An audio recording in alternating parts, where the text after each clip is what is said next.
오늘은 이사야 55장 1절 이하 우리 또 잘 알려진 말씀을 함께 나누면서 참된 은혜로 살게 하소서. 오늘 우리 모두 하나님이 주시는 그 은혜 가운데 하나님이 베풀어 주신 그 참된 은혜 가운데 살아가려면 어떤 마음가짐과 자세를 가져야 할까? 오늘 이사야를 통해 들려주시는 하나님의 말씀을 우리가 듣게 되는데요. 1절 말씀 보면 오호라 너희 모든 목마른 자들아 물로 나오라 돈 없는 자도 오라 너희는 와서 사 먹되 돈 없이 값 없이 와서 포도주와 젖을 사라 하고 말씀을 하고 있습니다. 이 돈 없이 값 없이 하고 기록이 되는데 여기 값 없이라고 하는 말 히브리 원어로 메히르우벨로라고 하는 말인데 돈을 지불하지 말고 살아라는 조금 역설적인 표현으로 원문에는 기록이 되어 있습니다. 이 말씀을 현대인의 성경으로 보면 돈 없는 자도 와서 포도주와 우유를 거저 마셔라 이렇게 번역이 되어 있는 것을 보게 됩니다. 그러니까 돈 없는 자, 가난한 자, 아무것도 가진 것이 없는 자, 그 누구라도 하나님 앞에 나와서 값없이 포도주와 우유를 마음껏 마시라는 하나님의 초청의 말씀인 겁니다. 여기서 말하는 이 포도주와 우유는 무엇을 가리키겠습니까? 당연히 우리 삶에 활기를 주고 영양을 공급해주는 다양한 육적인 축복을 가리키는 말씀이기도 합니다만 동시에 하나님께서 우리 모두에게 주시는 구원의 양식, 구원의 그 은총을 가리키는 말이라고 할 수 있습니다. 오늘 우리들이 하나님께서 그렇게 값없이 아무 대가 없이 값없이 베풀어 주시는 그 육적이고 영적인 양식을 기쁘고 즐거운 마음으로 받아들이기만 하면 누구라도 넉넉히 이기고 승리하는 그런 역사의 삶을 살아갈 수 있게 된다. 오늘 우리는 값없이 주시는 하나님의 참된 은혜를 붙잡고 살아가는 성도들이 될 수 있어야 하는 것입니다. 안찬호라고 하는 선교사님이 쓰신 책 중에 들어쓰심이라는 제목의 책이 있습니다. 이 책에 보면 이 안찬호 선교사가 아프리카 케냐에 35만여 명의 마사이 부족 전체의 명예 대추장으로 추대된 그 과정의 이야기가 간증처럼 이렇게 쓰여져 있어요. 안찬호의 어린 시절은 굉장히 불우했다 그래요. 아주 가난하고 어려운 그런 삶을 살았다. 강원도 삼척 도계에 가면 탄광촌이 있죠. 탄광촌이 있는데 그 탄광촌의 광부였던 아버지가 폐진증이라고 하는 폐병에 걸리게 됩니다. 그래서 그 질병으로 고생하다가 그만 젊은 나이에 세상을 떠나게 되는 거예요.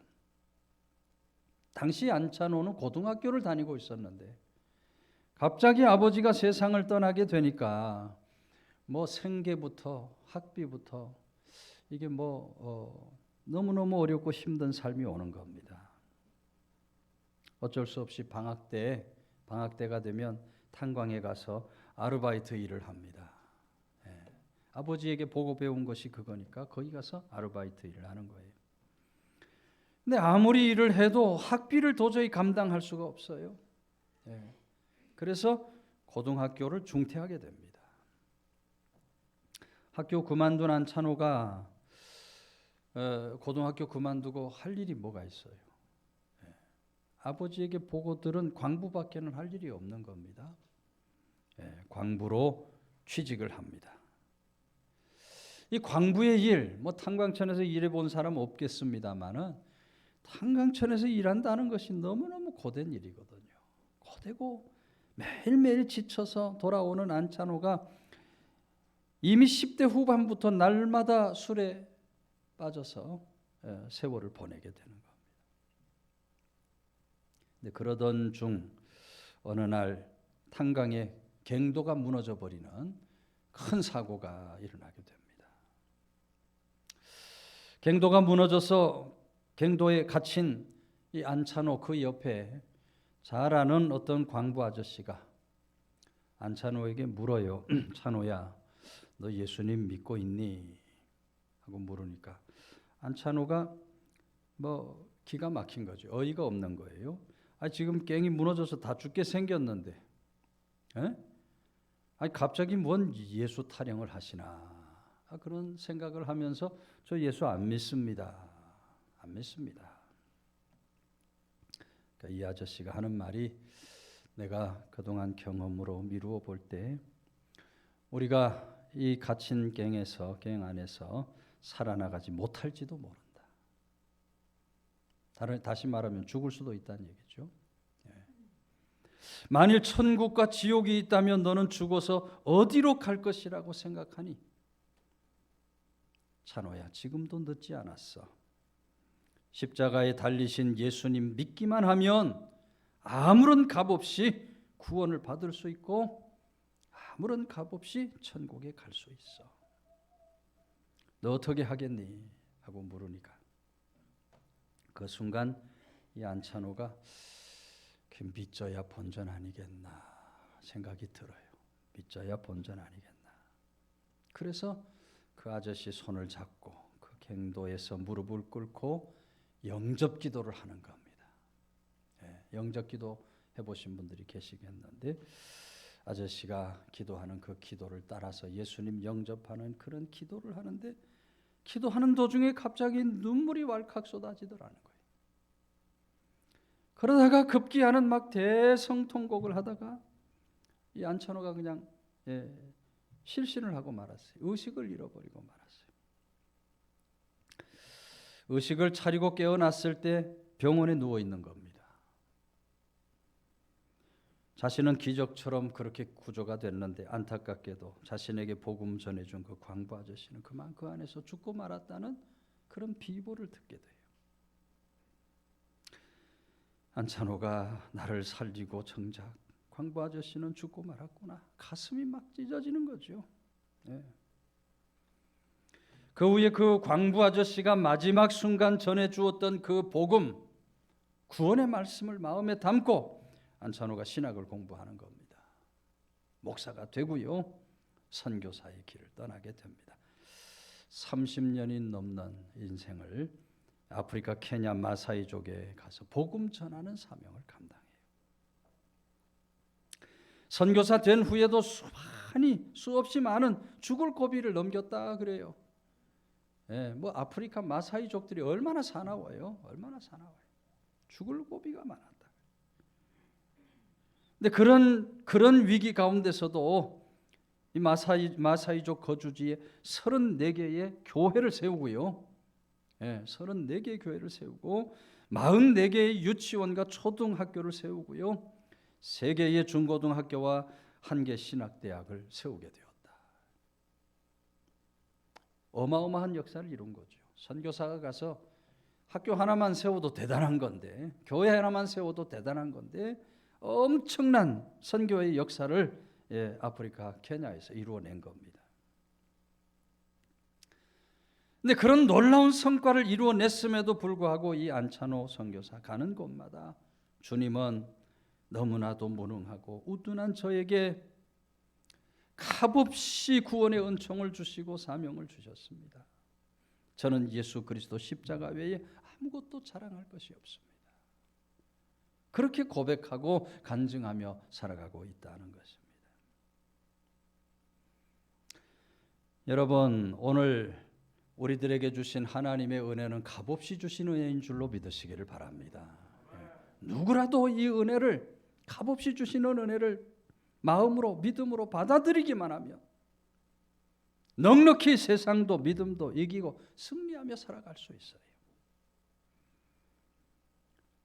오늘 이 자리에 앉은 우리 한 사람 한 사람이 값없이 주신 그 하나님 은혜 속에 살아가는 믿음의 사람들, 반드시 되실 뿐만 아니라 동시에 이 값없이 주신 귀한 생명의 복음, 광부 아저씨가 안찬호에게 전해준 것처럼, 안찬호가 마사이족들에게 구원의 복음을 전한 것처럼 우리가 널리 이 복음을 증거하고 전파하는 사람, 죽어가는 옥천 땅, 저 영혼들 다 건져 구원하기까지 값없이 주신 이 복음을 증거 전파하는 사람, 하나님이 기뻐하시고 하늘 복을 부어 주실 만한 그런 믿음의 길을 걸어가는 성도들이 다 되시기를 주의 이름으로 축원해 드립니다.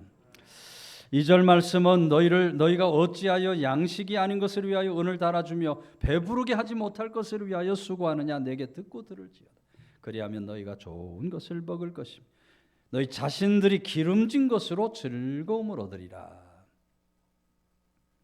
하나님이 우리에게 베풀어 주신 은혜는 값없이 주시는 은혜면서 동시에 오늘 말씀은 즐거움을 주시는 은혜다. 2절 마지막 말씀이죠. 기름진 것으로 즐거움을 얻으리라. 이 즐거움을 얻으리라 하는 말도 웨티드 안나그라고 하는 말로 하나님이 주시는 만족을 가리키는 말입니다. 그러니까 하나님이 주시는 은혜는 어떤 은혜냐? 우리 영혼을 만족해 해 주시는 은혜라 이 말이에요. 그리 날마다 기쁨과 즐거움이 넘치는 삶을 살게 해 주신다. 여러분, 우리가 이 세상 살아가는 동안 내 힘, 내 능력으로 기쁘고 즐겁게 살 수 없습니다. 내 힘, 내 능력으로 여러분 기쁘고 즐겁게 살 수가 있겠습니까? 절대로 내 힘, 내 능력, 내 수고, 노력으로는 참된 기쁨, 즐거움의 삶을 살 수 없어요. 오늘 우리 영과 육이 참된 기쁨, 즐거움 속에 살아가려면 하나님의 확실한 은혜를 받아 누려야 돼요. 여러분, 하나님께서 우리에게 주신 가장 확실하고 가장 귀한 은혜가 무슨 은혜입니까? 바로 예수 그리스도이십니다.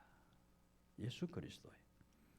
예수 그리스도는 하나님께서 만족을 누리도록 우리가 기쁘고 즐거운 삶을 살도록 보내주신 아주 확실한 은혜가 되시는 분이에요. 누구든지 예수 그리스도를 마음에 영접하고 예수 그리스도와 더불어 살아가는 사람, 영과 육의 만족을 누리며 기쁨과 즐거움, 삶을 반드시 살아갈 수 있게 된다. 하버드 부모들의 자녀 교육법이라는 제목의 책이 있습니다. 변윤숙이라는 작가가 이 책을 썼는데 이 책에 하버드에 보낸 8명의 그 부모들의 비밀 노트에 대한 얘기가 쭉 기록이 되어 있어요. 그러니까 이 책을 보면 그대로 비밀 노트에 적힌 대로 하면 하버드에 자녀를 보낼 수 있다. 그런 취지의 글이죠. 그 중에 무려 2명의 아이, 한 학생 한 아이도 보내기 힘든데 2아이를 하버드 대학에 입학시킨 성호영이라는 목사님 이야기가 나옵니다. 한국에서 수학 선생님 재직하다가 성호영이 컴퓨터 공부를 하고 싶어서 미국 유학길을 떠나게 되었다 그럽니다. 아내와 자녀들과 더불어 유학길에 올랐으니 공부도 공부지만 당장 생계가 어렵잖아요. 우리나라 사람들 이민 가면 제일 많이 하는 게 바로 세탁소입니다. 미국에 세탁소 하는 사람들 대부분 한국 사람. 성호영도 아내와 함께 세탁소를 시작하는 거예요. 근데 그러면서 세탁소 일을 돈 벌면서 공부하는 유학 생활이 너무너무 힘들어요. 너무너무 힘이 들어요. 그래서 하나님 앞에 한번 나가서 이런 기도를 드렸다 그래요. 하나님 정말 살아계십니까? 만일 살아계시다면 제 아내에게 아이를 갖게 해 주십시오. 그러면 제가 하나님 살아계심 존재를 믿겠습니다. 이 말도 안 되는 기도를 드린 겁니다. 왜냐하면 지금 아내가 셋째 난 지 10년도 지났고요. 불임 수술도 한 지가 오래됐어요. 날 수 있어요, 없어요? 의학적으로 불가한 얘기예요. 인간의 상식으로 도저히 있을 수 없는 일이에요. 그런데도 하나님 앞에 그런 반항적인 기도를 드린 거예요. 반항적인 기도를 드린 거예요. 근데 어느 날 이 아내가 갑자기 구역질하며 속이 거북하다 그럽니다. 혹시 암이 아닌가 가서 검사를 받았더니 어떻게 됐어요? 임신이 되고 만 겁니다. 큰딸이 엄마 아빠한테 와서 엄마 아빠 우리 이제 어떻게 살아? 넷째까지 낳았으니 어떻게 살아? 걱정하면서 울음을 터뜨려요. 성호용도 이 아기를 도대체 누가 돌보나? 가게 일손은 또 누가 덜어주나? 걱정이 이만저만 아닙니다. 그래 그렇게 하나님 앞에 기도를 드렸기 때문에 하나님이 주신 응답 증거로 알고 아이를 키우게 되는 거예요. 그런데 여러분 그렇게 태어난 넷째 때문에 가족들이 더 정신적으로 단단해지고 영적으로도 여러분 더 강해졌다 그래요. 더 강해졌다. 또 희한하게 모든 일들이 쉽게 풀려나가기 시작했다 그래요. 예. 제일 먼저 어떤 일이 풀어졌을까요? 넷째가 태어나니까 영주권이 금방 나오는 거예요. 그 땅에서 애를 하나 하니까 영주권이 금방 나오고요. 네. 또 정말 이런 신기한 하나님의 응답을 바라보고 하나님의 존재에 대한 분명한 믿음이 생기니까 성호영이 신학교를 들어가는 거예요. 네. 졸업하고 목사 안수를 받게 되는 거예요. 이 넷째가 자라는데 얼마나 똑똑하게 잘 자라는지 이 넷째가 그 언니를 따라서 하버드 대학도 막 넉넉히 들어가는 거예요. 그래서 성호영 목사 자녀 둘이 말이죠. 하버드 대학에 입학하는 놀라운 역사가 일어나요. 여러분 하나님께서 은혜를 베푸시면 모든 슬픔이 즐거움으로 변화되는 줄로 믿으시기를 바랍니다. 내 삶이 아무리 어렵고 힘들고 고통스러운 일이 있어도 하나님 은혜를 받으면 하나님께서 우리 삶에 즐거움과 만족을 주시는 하나님이 되신다.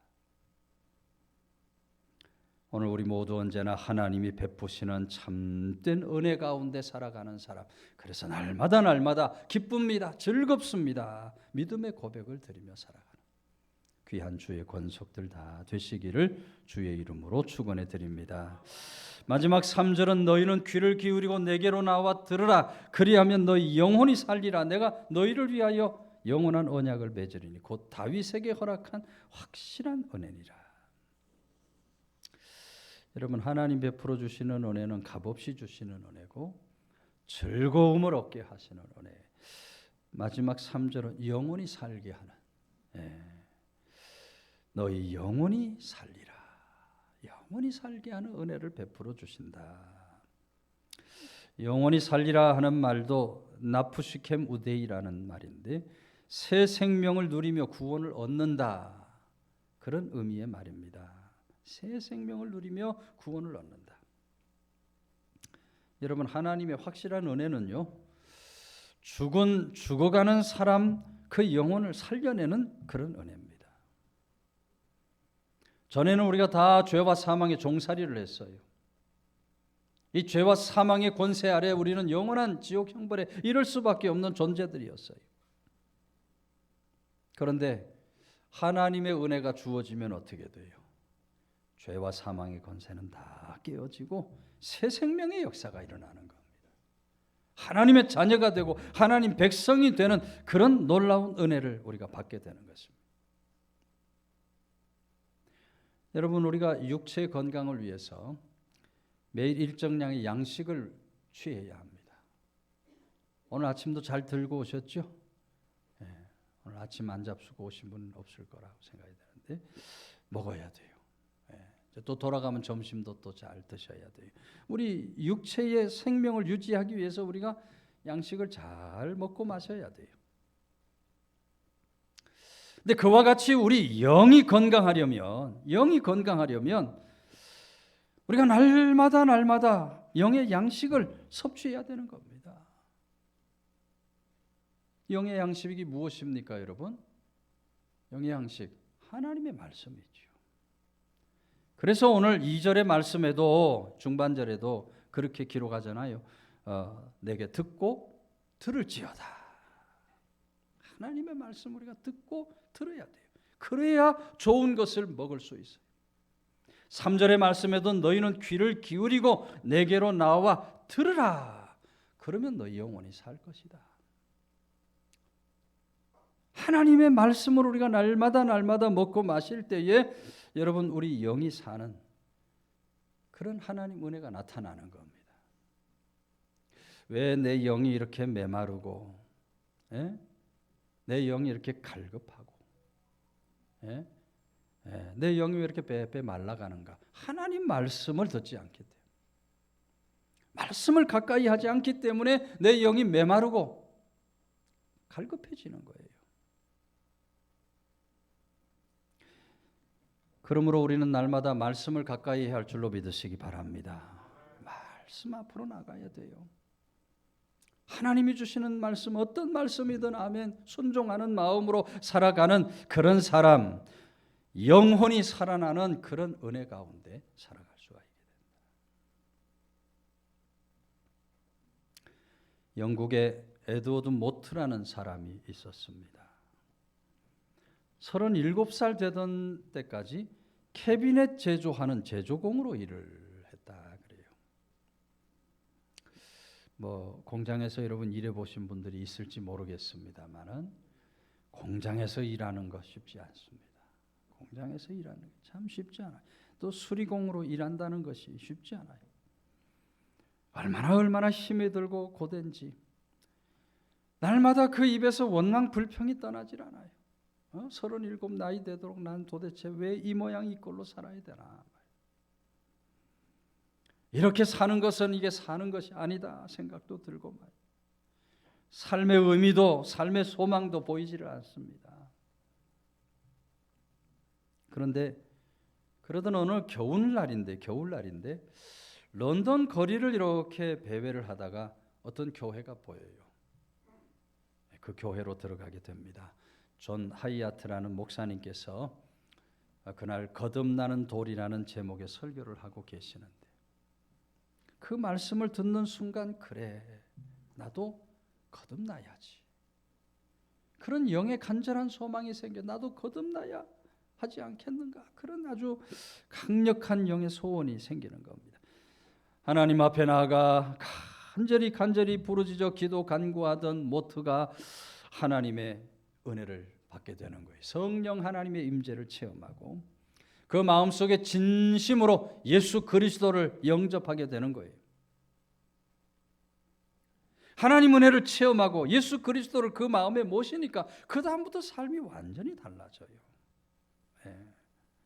모트가 후에 이런 고백을 해요. 내 망치 소리는 이제 노래하기 시작했다. 내 망치는 이제 춤을 춘다. 그리고 내 눈동자에는 생기가 돌고 마음속에 생수가 솟아오른다. 예수님께서 내 마음에 오셨기 때문이다. 나는 완전히 거듭났다. 그런 믿음의 고백을 합니다.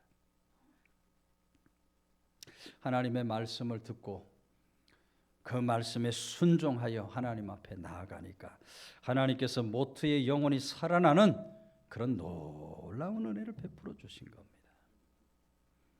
원망 불평이 다 사라지고 날마다 감사 찬송하니까 얼마나 삶이 행복한지 몰라요. 얼마나 삶이 기쁘고 즐거운지 몰라요. 어느 날 하나님 은혜 생각하면서 갑자기 시를 쓰고 싶어집니다. 시를.